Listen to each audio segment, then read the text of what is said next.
আমরা কিছুক্ষণ আগে একজন দর্শক আমরা এখন এই মুহূর্তে উপস্থিত হয়েছি রাজধানীর ঢাকা মেডিকেল জাতীয় বার্ন অ্যান্ড প্লাস্টিক সার্জারি থেকে।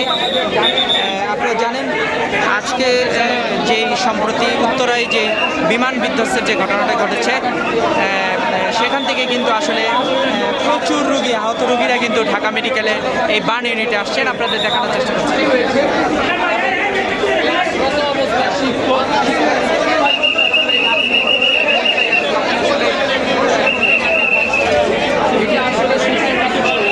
আমরা দেখতে পাচ্ছি এখানে জরুরি বিভাগের সামনে রোগী মৃত্যু।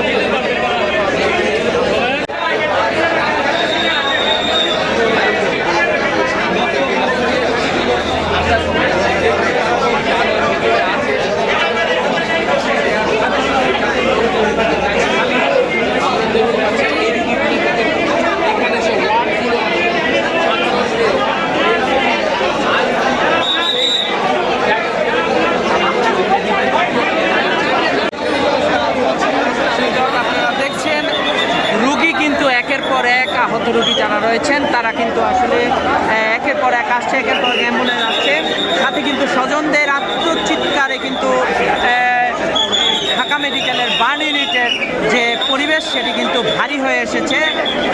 আপনারা দেখছেন একের পর এক রোগী কিন্তু আসছে এখানে।